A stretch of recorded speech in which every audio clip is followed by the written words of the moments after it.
It's the battle of the titans, Solana versus Avalanche, two of the hottest layer 1 blockchains out there. But which one is better? In this video, I'll evaluate them across 7 different aspects and share which one I think wins for each category. So if that sounds interesting for you, then strap in my friend and let's roll the intro.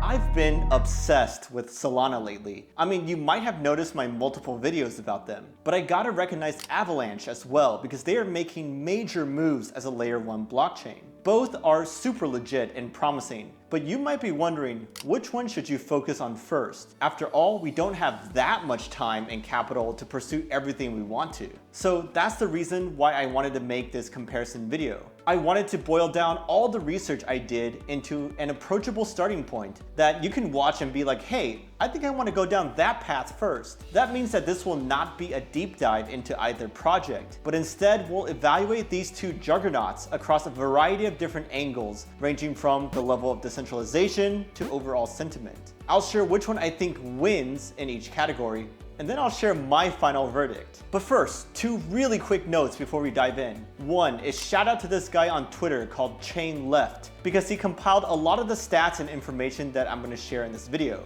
And 2 is just keep in mind that things move fast in the crypto world. So if anything you hear is wrong or outdated, then please comment down below so that everyone can stay informed. All right, let's jump right in and start with the big one, decentralization. There is multiple ways to slice this, but one way is with a metric called the Nakamoto coefficient. Basically, that is defined as the minimum number of validators that you need to compromise in order to take over your blockchain network. So with that in mind, we want this number to be higher because the more you need to compromise, the harder it is to do so. Per the most recent numbers I've seen, Avalanche scores a 27 while Solana 19. This means that Avalanche is better through the lens of this coefficient. Another way to look at decentralization is to compare how hard it is to become a validator. Because ideally it's not that hard, so everyone can participate and form a truly global network. In terms of minimum stake required, Avalanche requires 2,000 AVAX while Solana requires nothing. But on the other hand, it costs a little over 1 SOL per day for Solana validators to do their voting,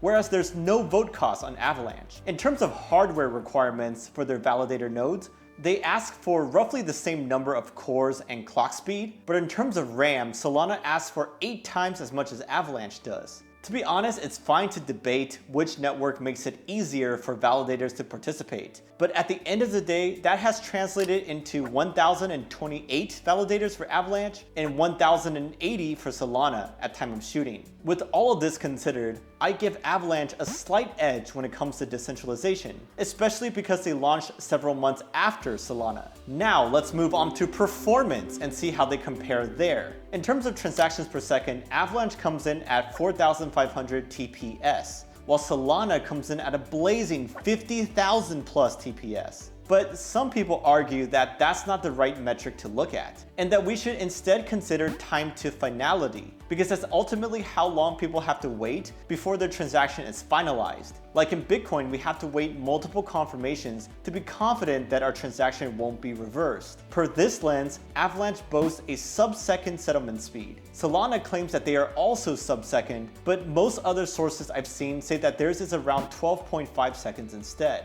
Not really sure which one's right, but let's call this a push when it comes to performance, because they are both blazing fast either way. Now, of course, speed and performance are important, but they're just one part of the overall user experience. Gas fees are also super important to consider. I mean, it's arguably why projects like Solana and Avalanche even exist. If Ethereum was cheaper to use, no one would really care to switch. But anyways, if we look at an average swap cost, Avalanche comes in at a few cents, while Solana comes in at fractions of a cent. Both are cheap, but Solana wins handily here. Zooming out even more though, just how pleasant are the various wallets, block explorers, and DeFi apps to use in each ecosystem? Well, for Avalanche, it has native compatibility with the Ethereum virtual machine, which means you can use all the existing Ethereum tooling, apps, etc. with Avalanche as well. We don't need a separate wallet, we can just use MetaMask. As for Solana, they are not EVM compatible, but they do have some amazing products that were built from scratch, like the Phantom wallet. That is such a joy to use, and I like their Solana Beach and SolScan block explorers as well. This gets a little bit subjective, but for the user experience, I have to give the edge to Solana. So far, we haven't talked too much about their native tokens at all, AVAX and SOL. But for the next angle of comparison, let's look at their token details and see which one is better. Starting with their insider concentration, aka how much do the whales hold? For this trusty Masari chart, Solana insiders held 48% of their initial token supply, whereas Avalanche insiders held 42%.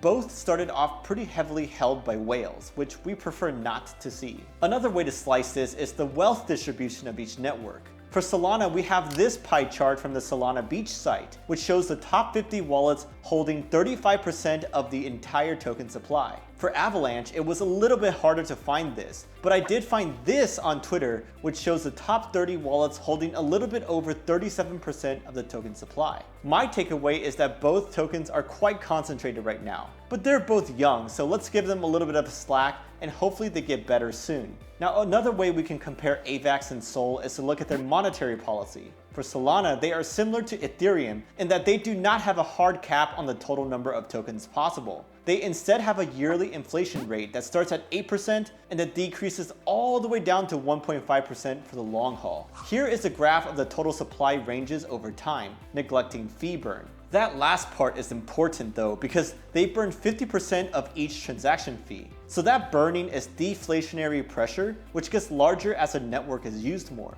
On the other hand, Avalanche has one enormous difference. They have a max supply for their tokens just like Bitcoin does. They started off with half of their total supply minted at launch, while the other half reserved for staking rewards over the years. But they also have a burning mechanism for their fees and other common activities. So that's why their total supply will evolve over time, like shown here in this graph. You see how it goes up at first, but eventually the supply comes down as the deflationary pressures dominate. This monetary policy is incredibly different from other staking coins that inflate forever, albeit at a low rate. This could really make AVAX ultrasound money. And in terms of staking, that's another area for comparison. Solana comes in at a whopping 77% of the network staked, whereas Avalanche comes in at 64% for the same metric. For this, the higher the better, because the more tokens staked means better participation, better network security, and just less tokens readily available for dumping on the markets. Now, the last aspect to compare when it comes to their tokens is exchange availability. They are both available on a ton of popular exchanges, but for this one, I have to give a slight edge to Solana, because SOL is available on Coinbase and Binance.us, whereas AVAX is not. By the way, one place that does offer both SOL and AVAX is Crypto.com, who is the longtime sponsor and patron of our channel. So I want to give a quick shout out to them. You can buy both of these coins on their app and their exchange.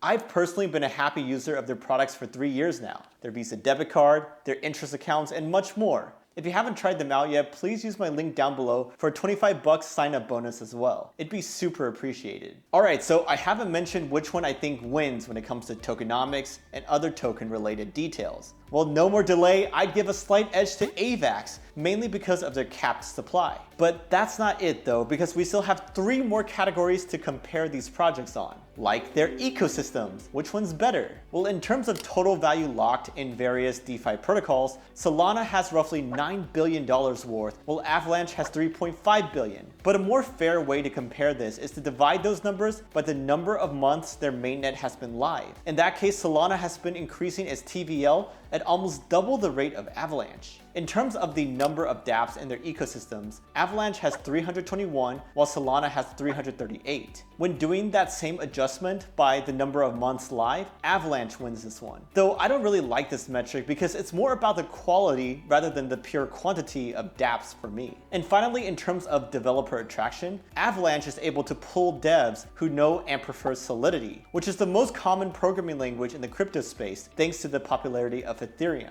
whereas Solana uses Rust, which is also a popular language, but more among your traditional Web 2 developers. Now, of course, devs can learn either one, but they are pulling from a different initial pool of devs per se. I don't think this really matters that much though, because both projects have immense amounts of money to attract and help developers build on their platform. So with all that in mind, I give Solana the edge when it comes to ecosystem, mostly because of their total value locked. Now, next up for comparison is key figures, aka their team and people backing them. Avalanche has Emin Gyunsayer, a Cornell professor who's been in the blockchain space for years, and he's a true titan and an OG. I followed him for a while now, and one thing I know for sure is that his technical prowess is second to none. Avalanche is also backed by a lot of top funds, but the most notable ones are 3 Arrows Capital and Polychain Capital. Especially 3AC has god-tier trader Su Zhu, who's always pumping up this project from his Twitter account. For Solana, they also have a stellar team led by Anatoly Yakovenko, who used to be a Qualcomm distributed systems engineer. He actually came up with their proof of history innovation, so he's pretty talented when it comes to the technical side as well. In terms of supporters, Solana is famously backed by Alameda Research and the entire weight of Sam Bankman-Fried's empire.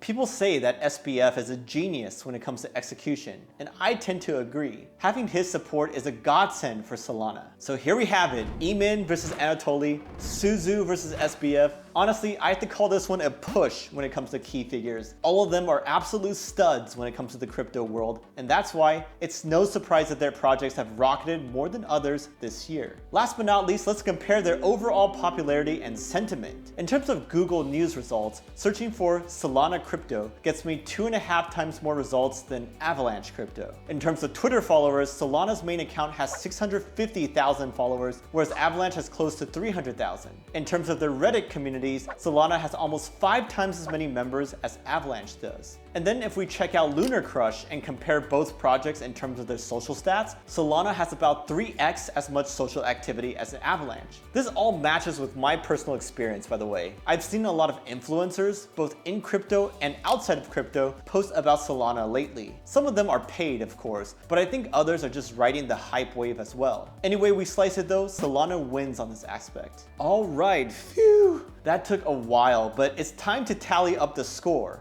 We got 2 for Avalanche, 3 for Solana, and 2 that I considered even. That means Solana wins by a thread. Well, don't take that too seriously because some of my verdicts were quite subjective in all honesty. I just hope that the information and stats I shared with you can help you decide which one you want to check out first. As for me, I'm already deep in the Solana ecosystem, so I think I'll stay there for a while before finally diving deep into Avalanche. But whatever you decide, I think you can't go wrong with either, because in my humble opinion, they are the 2 top smart contract platforms out there, besides Ethereum of course. I'll be allocating a good chunk of my portfolio to not only SOL and AVAX, but also a bunch of their lesser known ecosystem plays. On that note, if you want to check out some great Solana ecosystem projects, you should watch my video right here, and be sure to smash that like button if you want me to make some Avalanche videos next. Anyways, I'm Kevin from Coinsider. I can't wait to see you in the next one, and cheers!